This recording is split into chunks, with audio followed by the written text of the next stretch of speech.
हम लोग last class में पढ़ रहे थे स्फेरिकल मिरर्स। तो मैंने आपके सामने ये एक स्फेरिकल मिरर बनाकर रखा है। स्फेरिकल मिरर नहीं, स्फेरिकल सरफेस है ये। मिरर बनाने के लिए भी कुछ काम करने पड़ेंगे, जैसे कि इसके पीछे की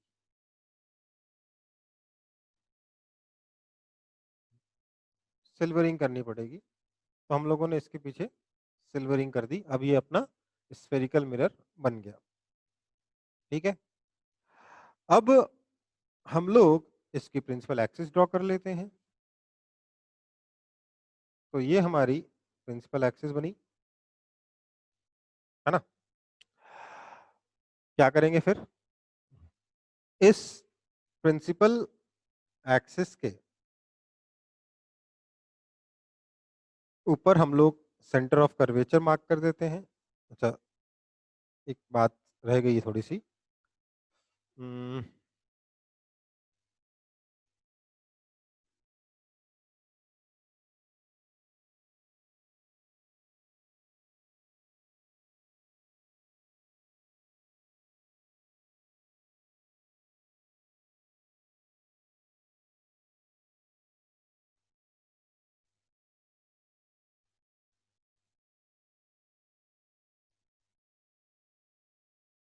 ये मेरा कनकेव मिरर है प्रिंसिपल एक्सिस के साथ। इस पॉइंट को मैं पोल कहूंगा,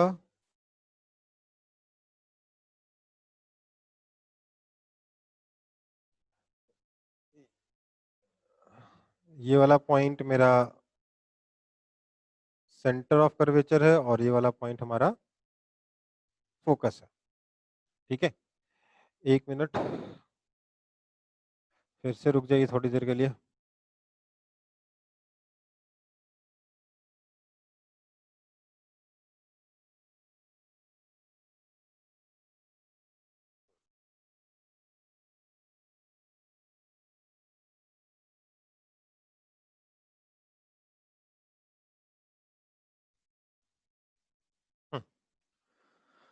अब हम इस पे कुछ अपने रे डायग्राम्स बनाएंगे। तो सबसे पहला रे डायग्राम में मैं क्या करूंगा,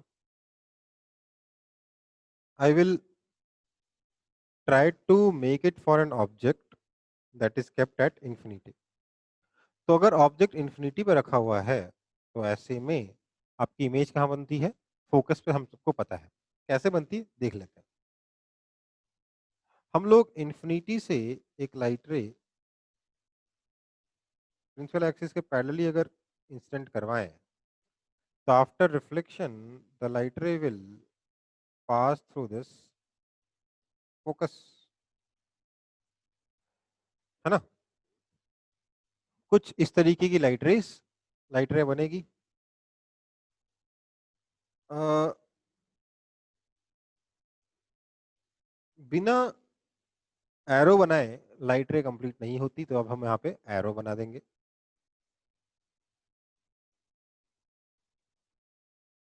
ठीक है, एक रे मैंने बनाई जो प्रिंसिपल एक्सिस के पैरेलल आ रही है। मैं एक और रे बनाऊंगा जो प्रिंसिपल एक्सिस के पैरेलल आएगी। लेट से वो रे मैंने यहाँ पे ऐसा सिलेक्ट करी।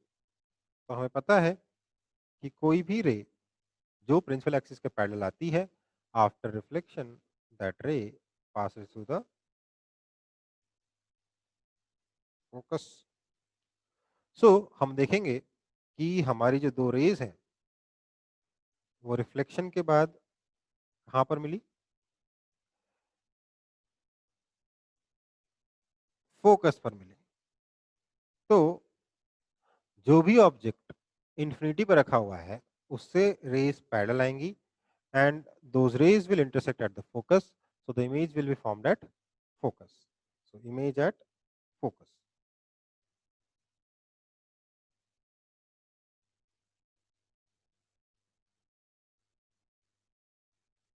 अब ये इमेज कैसे बनी इसके बारे में बात करेंगे।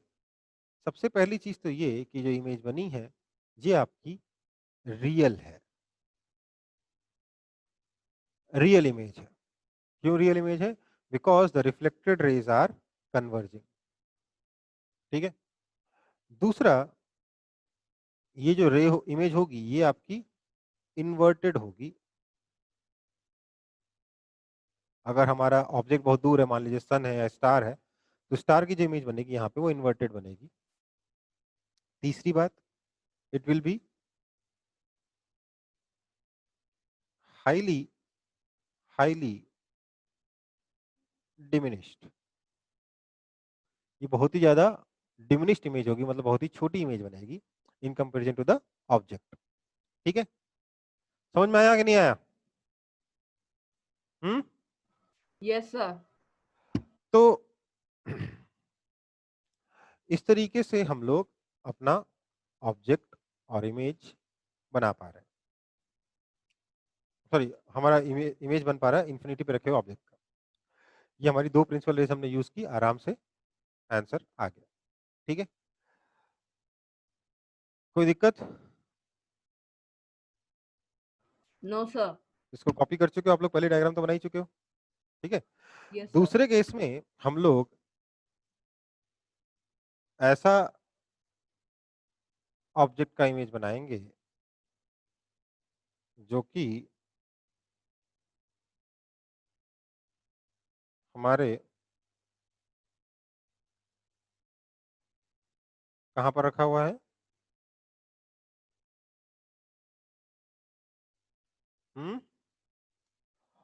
Centre of curvature and infinity के बीच में रखा हुआ है।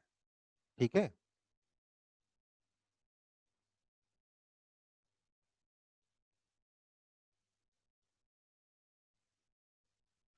तो उसके लिए हम लोग क्या कर रहे हैं सबसे पहले तो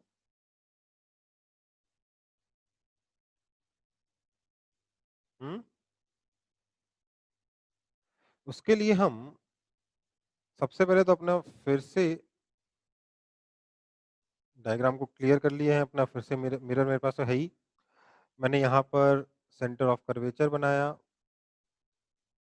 और कहा कि जो ऑब्जेक्ट है वो आपके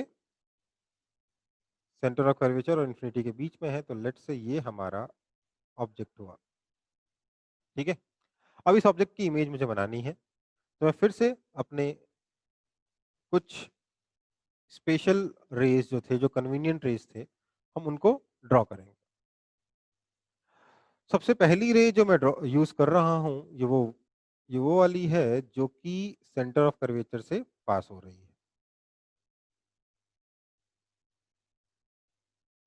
ठीक है, तो जो रे सेंटर ऑफ कर्वेचर से पास होती है, हमें मालूम है कि आपके वो रे आपका पाथ को रिट्रेस करती है। मतलब रे ऐसे गई तो अपने पाथ को रिट्रेस करके इसी रास्ते से वापस आ गई। ठीक है, दूसरी रे मैं वो वाली ड्रॉ करूंगा जो कि आपके प्रिंसिपल एक्सिस के पैरेलल है। तो मैंने दूसरी रे ऐसे ड्रॉ करी। ठीक है, ये रे रिफ्लेक्शन के बाद आपके फोकस से पास होगी, इसलिए रिफ्लेक्टेड रे को मैंने फोकस से ऐसे पास करवा दिया। ठीक है, इस पे भी मैं एरोज बना लेता हूं जिससे कि रे जैसे लगे, नहीं तो लग रहा है बस एक लाइन खींची हुई है। तो हम देखेंगे ये वाली रिफ्लेक्टेड रे और ये वाली रिफ्लेक्टेड रे आपस में इंटरसेक्ट करी, कहां पर? यहां पर इंटरसेक्ट करी, तो ये आपकी इमेज बनी। ठीक है, कोई दिक्कत? हम्म तो हम हाँ यहाँ पे सर। क्या क्या पाएंगे? सबसे पहली बात तो ये कि image is formed between C and F, है ना? अगर ऑब्जेक्ट आपका सी और इंफिनिटी के बीच में बियॉन्ड सी है, तो इमेज क्या बन रही है? सी और एफ के बीच में बन रही है। This image is real. क्यों है ये real? Because there is actual real intersection of the reflected rays, you can achieve जो रिफ्लेक्टेड रेज है they are converging. Because the reflected rays are converging, this image is real. It is also inverted and diminished, मतलब छोटी बनी है। ठीक है, inverted भी है और डिमिनिश्ड भी है। कोई दिक्कत है इसमें किसी को? No, sir. ओके, इसको भी कॉपी कर लेंगे फिर सब लोग।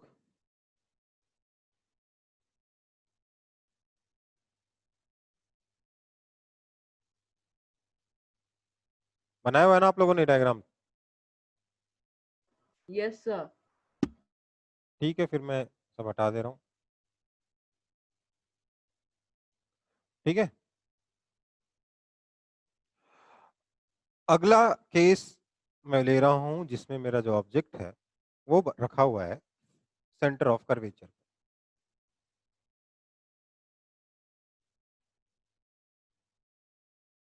अगर हमारा ऑब्जेक्ट सेंटर ऑफ कर्वेचर पर रखा है तो इमेज कैसे बनेगी देखते हैं। इमेज बनाने के लिए मैं कौन सी दो रे यूज कर रहा हूं? तो पहली रे तो मैं वो यूज कर रहा हूं जो कि आपके प्रिंसिपल एक्सिस के पैरेलल है। ये रे रिफ्लेक्ट होकर फोकस से पास होगी और इस तरीके से निकल जाएगी। ठीक है, दूसरी रे मैं वो वाली ले रहा हूं जो कि फोकस से ही पास हो रही है।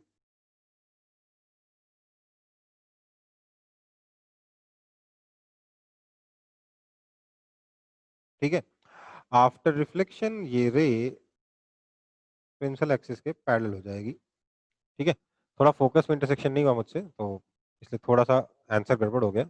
एक बार इसको थोड़ा करेक्ट कर लेते हैं।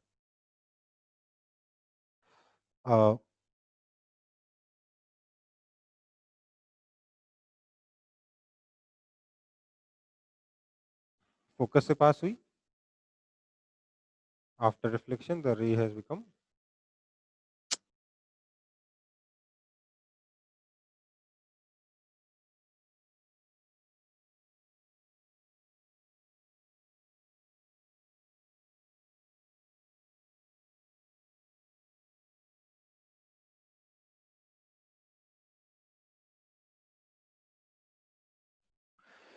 जी रे उतनी अच्छे से बन नहीं रही है। शायद मेरे डायग्राम में ये मिरर थोड़ा सा ज्यादा कर्व हो गया नीचे, देख सकते हो ऊपर कम कर्व नीचे ज्यादा कर्व, इसलिए ऐसा हो रहा है।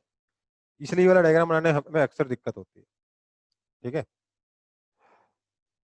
मतलब जैसा आप देख रहे हो मेरे पास स्ट्रेट लाइंस बन रही हैं, फिर भी क्योंकि मेरा मिरर हल्का सा कर्व सही नहीं बना है, इसलिए आप देख सकते हो कि ये जो डायग्राम है सही नहीं बन पा रहा है।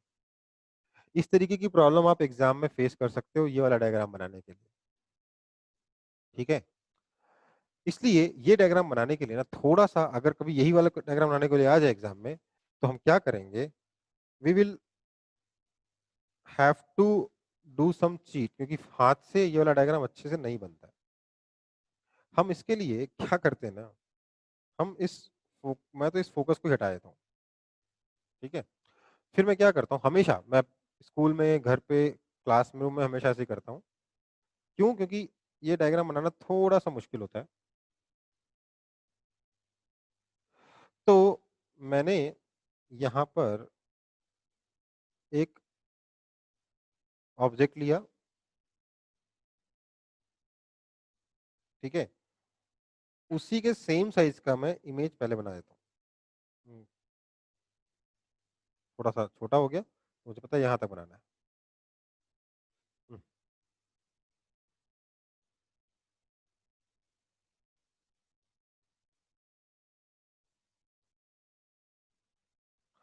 ओके,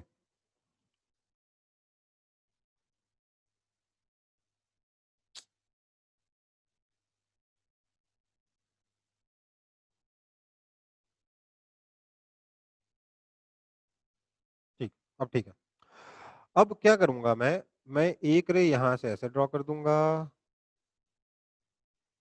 जिसको यहाँ से ऐसे मैच करा दूंगा। फिर मैं एक रे यहाँ से ऐसे ड्रॉ कर दूंगा, जिसको मैं यहाँ से ऐसे मैच करा दूंगा। जहां पर ये इंटरसेक्ट किया है यही मेरा फोकस है। ठीक है, इसके बाद मैं सिर्फ कुछ फ्री हैंड ड्राइंग करके इसको रे डायग्राम जैसा बना दूंगा।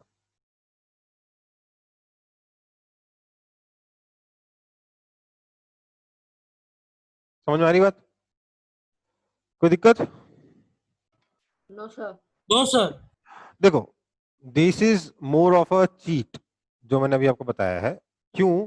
क्योंकि एग्जैक्ट डायग्राम बनाने के लिए आपको बहुत ज्यादा स्पेसिफिकली कंपास और स्केल और उन सबका काम करना पड़ेगा, यूज करना पड़ेगा, जबकि कई बार आपको फ्री हैंड ड्राइंग करनी पड़ती है। ठीक है, तो फ्री हैंड ड्राइंग करने में इस पर्टिकुलर डायग्राम में थोड़ी चीटिंग करनी पड़ती है, बाकी सारे डायग्राम आराम से बन जाते हैं। ठीक है बेटा, कोई दिक्कत? No, sir. No sir. Okay, तो अब हम अगले डायग्राम पे चलते हैं जिसमें हमारा ऑब्जेक्ट जो है वो सेंटर और फोकस के बीच में है। ठीक है, अगर ऑब्जेक्ट सेंटर और फोकस के बीच में है, मान लेते हैं यहां पर, तो इमेज कैसे बनेगी? देखिए,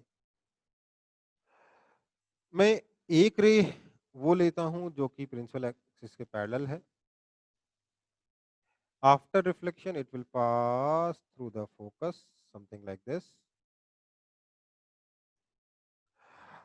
I will take another ray that is passing through the focus. After reflection, it will become parallel to the principal axis, and we will see that the image is formed here, that is behind the C, beyond C. ठीक है, तो इसकी properties क्या क्या होंगी? सबसे पहली property तो ये कि it is the image formed is beyond C. दूसरा, it is still real and inverted, but this time it is enlarged। ठीक है, पिछले वाले केस में मैंने ये प्रॉपर्टी सिखाना भूल गया था, वो कहा उसमें लिए क्या क्या होगा? At C real inverted and of same size as object. ठीक है बेटा, तो इस तरीके से हम अलग अलग केसेस के डायग्राम्स बना रहे हैं। ठीक है बेटा, कोई दिक्कत? No, sir. No sir. Okay, next case में हम लोग क्या करेंगे? हम लोग अपने ऑब्जेक्ट को रखेंगे फोकस पर। तो अगर हमारा ऑब्जेक्ट फोकस पर है, अगर हमारा ऑब्जेक्ट फोकस पर है, लेट से कुछ इस तरीके से रखा है, ठीक है, तो इसकी इमेज कैसे बनेगी? इसकी इमेज बनाने के लिए हम एक रे तो वो लेंगे जो सेंटर ऑफ कर्वेचर से आ रहा है। ठीक है, तो जो रे सेंटर ऑफ कर्वेचर से आते हुए दिखेगी, that will look something like this.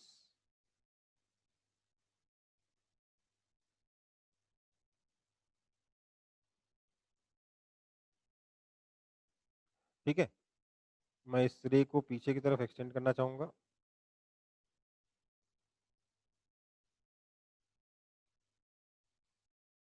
ठीक है, क्या हुआ? ये रे यहां से ऐसे आई, हम्म,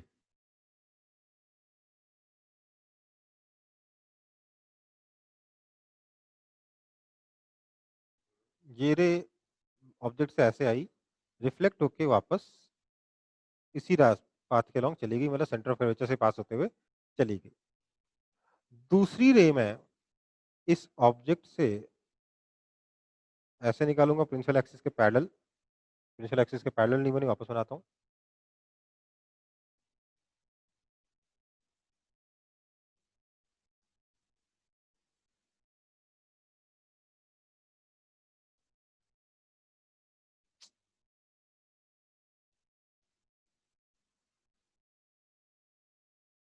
और ये रे रिफ्लेक्ट होने के बाद कहाँ जाएगी? फोकस के थ्रू जाएगी। So you will see that the two rays formed are parallel to each other।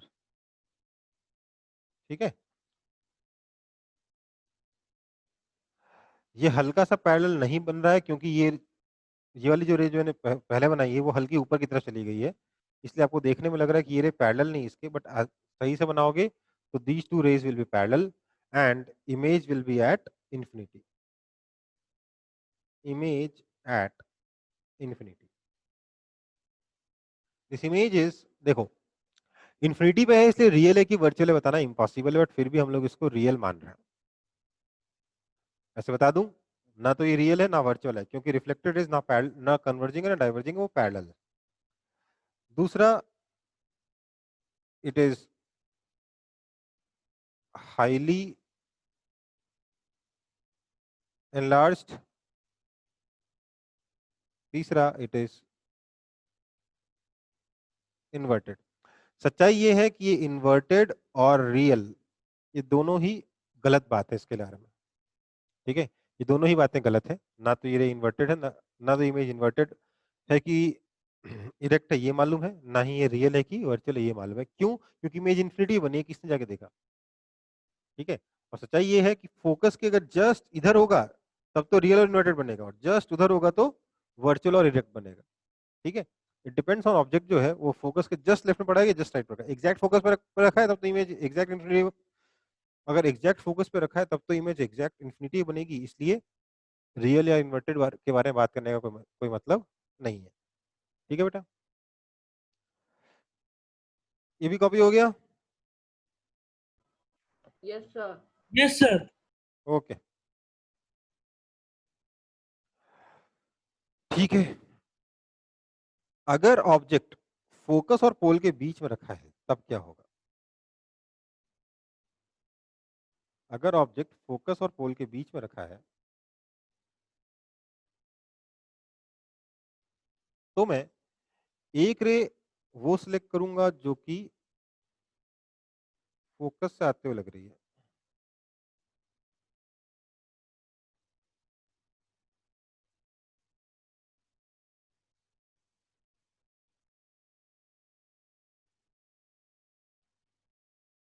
एक रे मैं वो सिलेक्ट करूंगा जो कि फोकस से आते हुए लग रही है।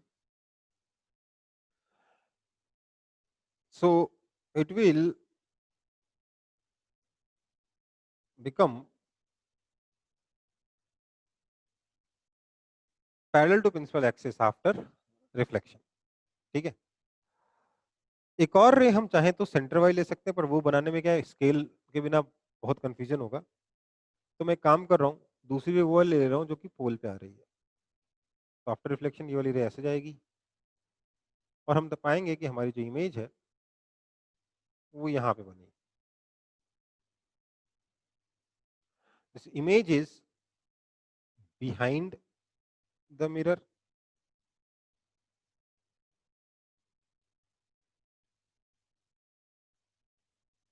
इट इज वर्चुअल, क्योंकि हमारी जो रिफ्लेक्टेड रेज आप देख सकते हो दे आर डाइवर्जिंग। ठीक है, एंड इरेक्ट है और एनलार्ज्ड भी है। ठीक है, ये प्रॉपर्टी होंगी हमारे इमेज की। ठीक है, समझ में आई बात? तो ये सब कुछ आप सब लोग कर लेते हैं मुझे मालूम है, बस इसमें एक चीज नोट नहीं करते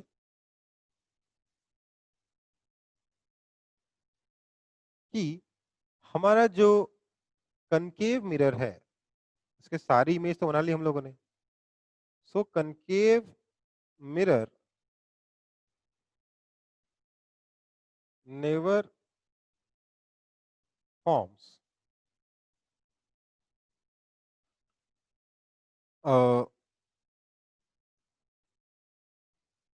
वर्चुअल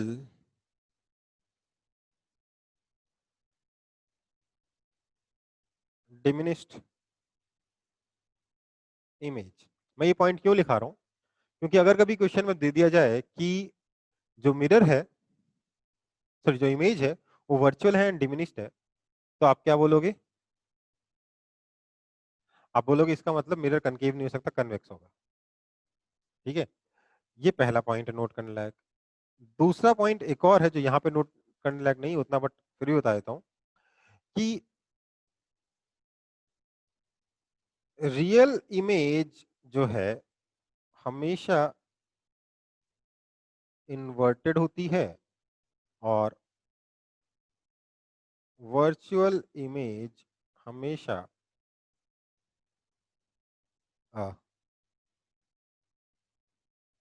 इरेक्ट होती है। ठीक है, समझ में आई बात?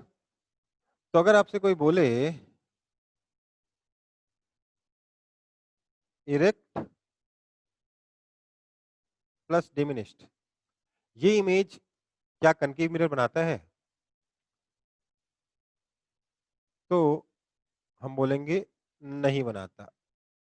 अगर इमेज इरेक्ट है और डिमिनिश्ड है तो इसका मतलब कि मिरर कनकेव नहीं है। क्यों नहीं है? क्योंकि इरेक्ट का मतलब हुआ virtual, and virtual image found by concave mirror is always enlarged.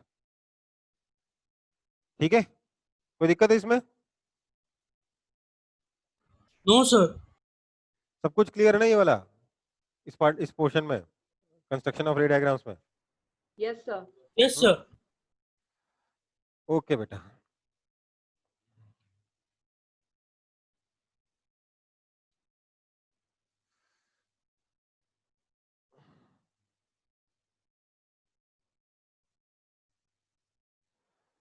सो अब हम बात करेंगे कन्वेक्स मिरर की। ठीक है,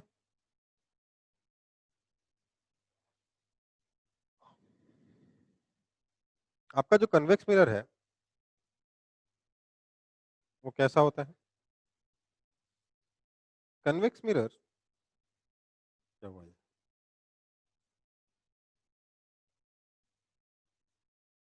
दिखने में कुछ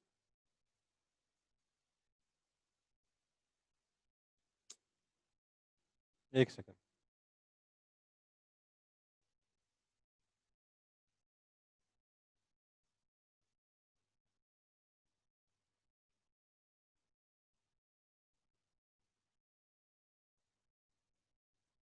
दिखने में कुछ ऐसा लगता है, इसका कन्वेक्स साइड रिफ्लेक्टिंग होता है। ठीक है, कन्वेक्स मिरर दिखने में कुछ इस तरीके का होगा। यहां पर इसका पोल है, ये लेट से इसकी प्रिंसिपल एक्सिस है। ठीक है बेटा, यहां कहीं पर इसका सेंटर ऑफ कर्वेचर होगा, यहां कहीं पर इसका फोकस होगा।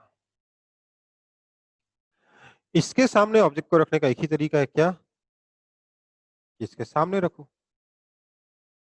तो ऑब्जेक्ट को अगर मैं यहां रखता हूं तो इमेज कैसी बनेगी एक बार देखते हैं। जो लाइट रे प्रिंसिपल एक्सिस के पैरेलल आएगी, जो इंसिडेंट रे प्रिंसिपल एक्सिस के पैरेलली इंसिडेंट होगी, after reflection that ray will appear to be coming from the focus. ठीक है, एंड जो लाइट रे, आप चाहो तो पोल वाली ले सकते हो, चाहो तो सी वाली ले सकते हो। जो लाइट रे पोल पे जाएगी वो रिफ्लेक्शन के बाद कुछ ऐसे आ जाएगी सेम एंगल बनाते हुए। तो हम देखेंगे यहां पर जाके वर्चुअल इंटरसेक्शन हो रहा है। This is your image. Because the reflected rays are diverging, हम कह सकते हैं कि द इमेज इज,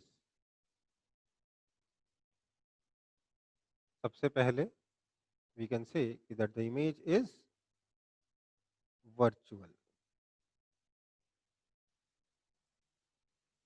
दूसरा पॉइंट हम ये कह सकते हैं कि this the image is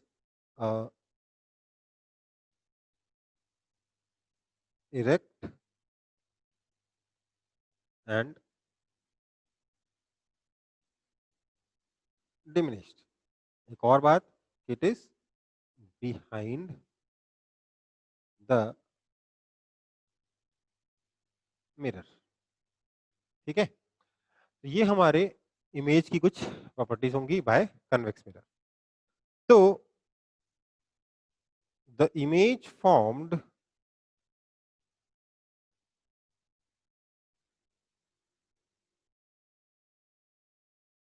by convex mirror is always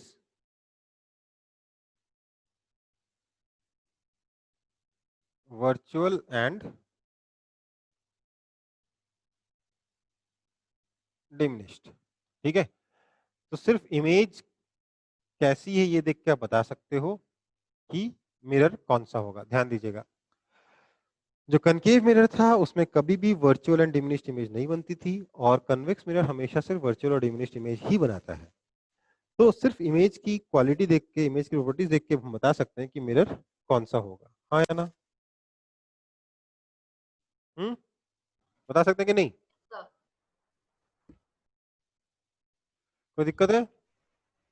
No, sir. Okay, copy कर लिया सब लोगों ने? Yes, sir. Yes, sir. Okay, ठीक है, तो अब थोड़ा सा आगे बढ़ेंगे हम लोग। हम लोग देखेंगे कि क्या हम बिना डायग्राम बनाए, अगर हमें ऑब्जेक्ट की लोकेशन पता हो, तो क्या हम बिना डायग्राम बनाए इमेज की लोकेशन बता सकते हैं या नहीं बता सकते? तो इसमें सबसे पहले हम लोग ये देखेंगे कि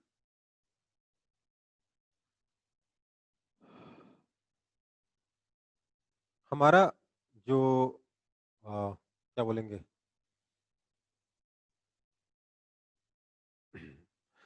इसके लिए हमारे पास कोई फॉर्मूला है या नहीं है? तो हमारे पास इसके लिए फॉर्मूला है सीधा सीधा, इसको हम कहते हैं मिरर फॉर्मूला, जिसका यूज करके हम लोग इमेज की लोकेशन बता सकते हैं अगर हमें ऑब्जेक्ट की लोकेशन पता हो तो।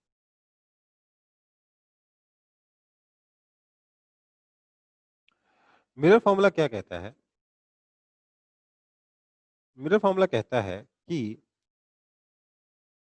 हमारा जो ऑब्जेक्ट होगा उसकी पोजीशन को अगर मैं u से रिप्रेजेंट करूं, इमेज की पोजीशन को अगर मैं v से रिप्रेजेंट करूं और फोकल लेंथ को f से रिप्रेजेंट करूं, तो हमारे पास फॉर्मूला होता है 1/v plus 1/u equals to 1/f। यहां पर u, v और f क्या एक बार देख लेते हैं। तो u है आपका पोजीशन ऑफ ऑब्जेक्ट, v है पोजीशन ऑफ इमेज, और f है पोजीशन ऑफ फोकस। ठीक है, समझ में आ रही बात? ये हमारा इस तीनों में नोट पे मीनिंग है, इन तीनों का मीनिंग है u, v और f। But the problem is हम यहाँ पे पोजीशन लिख रहे हैं, है ना? आप अगर बुक देखोगे तो उसमें आपको लिखा हुआ मिलेगा ऑब्जेक्ट डिस्टेंस, इमेज डिस्टेंस और फोकल लेंथ। मैं आपको बता दे रहा हूँ, मैं इनको ऑब्जेक्ट डिस्टेंस, इमेज डिस्टेंस और फोकल लेंथ लिखना प्रेफर नहीं करता, ये बोलना प्रेफर नहीं करता। क्यों? क्योंकि डिस्टेंसेस हमेशा पॉजिटिव होते हैं, लेंथ हमेशा पॉजिटिव होते हैं। मैं इनको पोजीशंस इसलिए रिप्रेजेंट कर रहा हूँ क्योंकि इस फॉर्मूले में यू, वी और एफ की वैल्यू पॉजिटिव भी हो सकती है और नेगेटिव भी हो सकती है, डिपेंडिंग ऑन द सिचुएशन। कब पॉजिटिव होगी, कब नेगेटिव होगी, ये देखने के लिए हमें पढ़ना होगा एक साइन कन्वेंशन। जब तक आप साइन कन्वेंशन नहीं सीखोगे, तब तक मैं आपको साफ साफ बोल दे रहा हूं, तब तक ये फॉर्मूला भी मत सीखना। बिना साइन कन्वेंशन के मिरर फॉर्मूला का कोई सेंस ही नहीं है, कोई लॉजिक ही नहीं है, कोई मतलब ही नहीं है। जब भी यूज करोगे आंसर गलत आएगा और परेशान होगे। ठीक है, तो साइन कन्वेंशन क्या कहता है, यू, वी और एफ को में कब कब इन तीनों को पॉजिटिव लेना है, कब इन तीनों को नेगेटिव लेना है, ये क्या कहता है? इसके लिए हमारे पास कुछ रूल्स हैं, साइन कन्वेंशन के कुछ रूल्स हैं कि हमें डिस्टेंसेस कहाँ से मेजर करेंगे, किस डायरेक्शन में प्लस लेंगे, किस डायरेक्शन में माइनस लेंगे। तो सबसे पहला रूल जो कहता है वो ये है कि all distances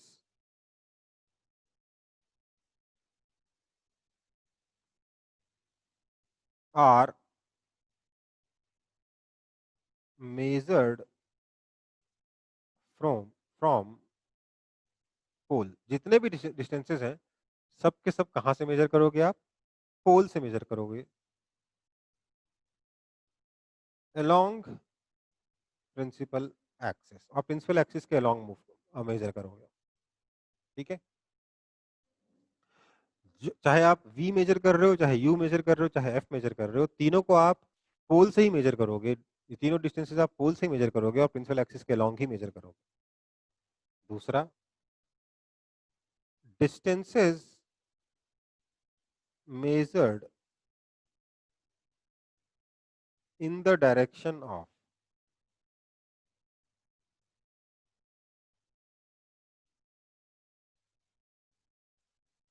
incident rays are positive and opposite are negative. मतलब जिस डायरेक्शन में इंसिडेंट रे जा रही है, इंसिडेंट रे का मतलब प्रोपेगेशन जिस डायरेक्शन में हो रहा है, जिस डायरेक्शन में इंसिडेंट रे मूव कर रही है, उस डायरेक्शन को आप पॉजिटिव लोगे, उसके अपोजिट डायरेक्शन को नेगेटिव लोगे, ठीक है। तो ये तो डिस्टेंसेस के बारे में बात होगी। अब इसका बात आती है height of object and height of image के लिए। For measuring Heights,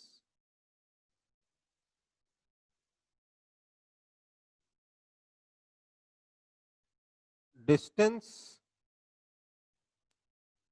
above principal axis is positive and below is negative। ये हमारे साइन कन्वेंशन होगा। इसका मैं थोड़ी देर में समझाता हूँ, पहले कॉपी कर लीजिए।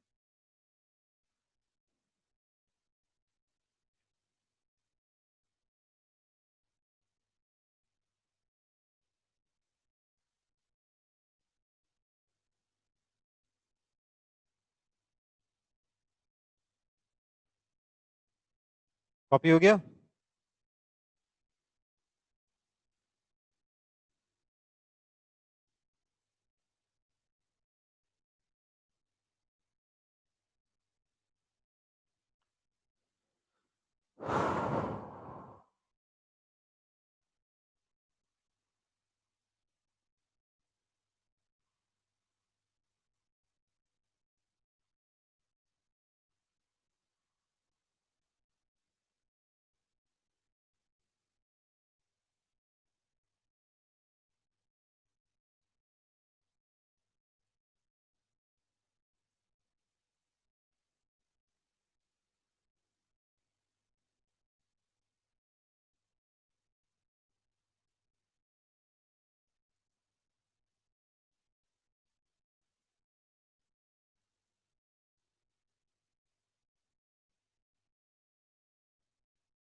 कॉपी हो गया?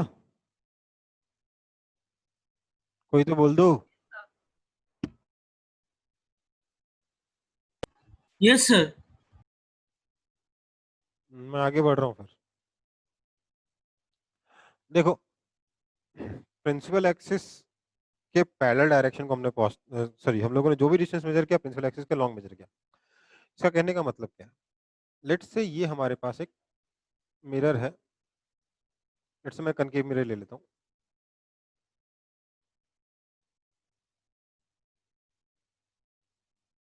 ये हमारा प्रिंसिपल एक्सिस है। थोड़ा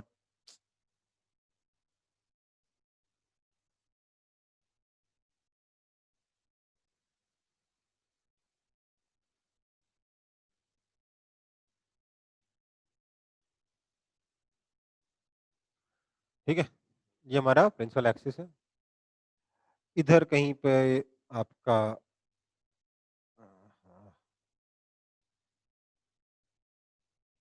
इधर कहीं पे आपका सेंटर ऑफ कर्वेचर होगा, यहाँ कहीं पे आपका फोकस होगा, ये आपका पोल है ना। मान लेते हैं आपने अपने ऑब्जेक्ट को यहाँ ऐसे रखा हुआ है, ठीक है। अब सबसे पहली चीज आप ये समझिए कि जो लाइट आपके मिरर पे आएगी इस ऑब्जेक्ट से, जो इंसिडेंट रे जाएगी, वो हमेशा इधर जा रही है ना। अब लेट्स से ये जो डिस्टेंस है ये आपका x है, आपने डिस्टेंस मेजर किया, ये x है। तो हमारे फॉर्मूले के लिए जब हम u मेजर करेंगे, मतलब इस ऑब्जेक्ट की पोजीशन मेजर करेंगे, तो हम डिस्टेंस कहां से मेजर करेंगे? पोल से मेजर करेंगे। ठीक है, तो पोल से ऑब्जेक्ट का डिस्टेंस कितना होगा? x होगा। लेकिन यहाँ कहानी खत्म नहीं हुई।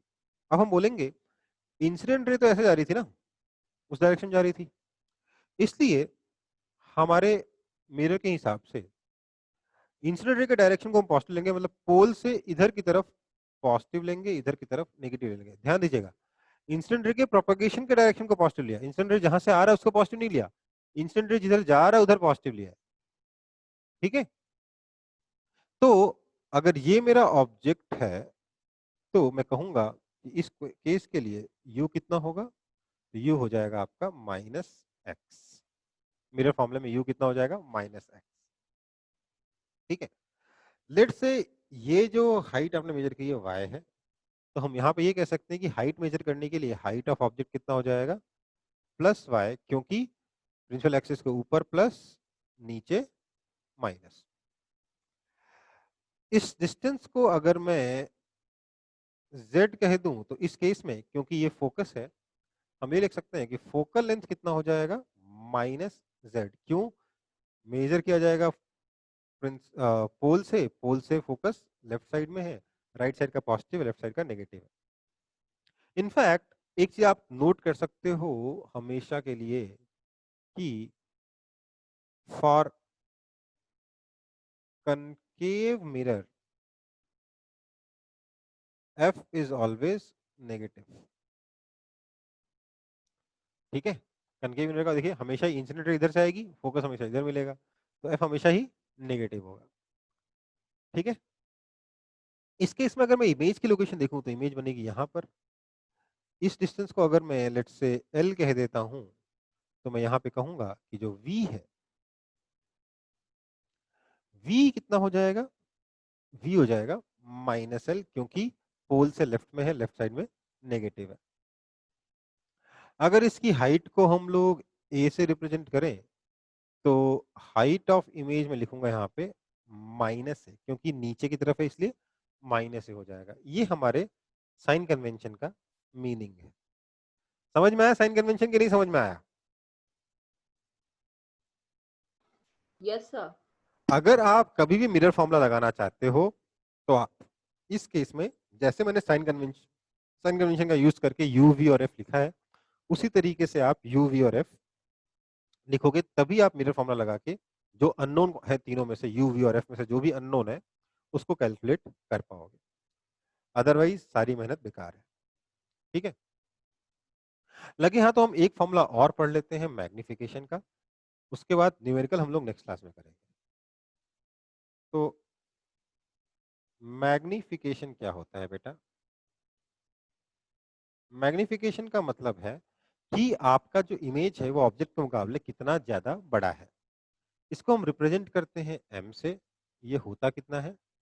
Height of image upon height of object. ठीक है, जिसका फॉर्मूला होता है, ये तो डेफिनेशन है, फॉर्मूला होता है -v/u।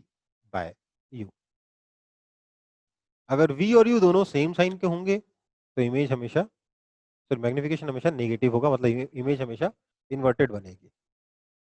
ठीक है, इस केस में देखिए इमेज इन्वर्टेड है तो हाइट ऑफ इमेज नेगेटिव है, हाइट ऑफ ऑब्जेक्ट पॉजिटिव है, दोनों का रेशियो क्या हो गया? मैग्निफिकेशन क्या आ गया? नेगेटिव आ गया।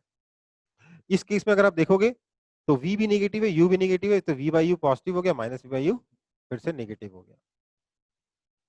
ठीक है बेटा, कोई दिक्कत? No, sir. No, sir. ठीक है, फिर इसको कॉपी कर लेंगे। नेक्स्ट क्लास में we will go for numericals. Next class में न्यूमेरिकल्स पढ़ेंगे और हम लोग uses of concave mirror, convex mirror भी पढ़ेंगे, यूजेस भी पढ़ेंगे। दो टॉपिक बचे हैं इस चैप्टर में आपके मेरे ख्याल से, यूजेस एंड, हाँ, यूजेस एंड न्यूमेरिकल्स, और कुछ बचा नहीं है। नेक्स्ट क्लास में इजीली ये वाला चैप्टर भी आपका खत्म हो जाएगा। ठीक है बेटा, Yes, sir. ओके, अभी के लिए क्लास ओवर है, मिलते हैं अगली क्लास में।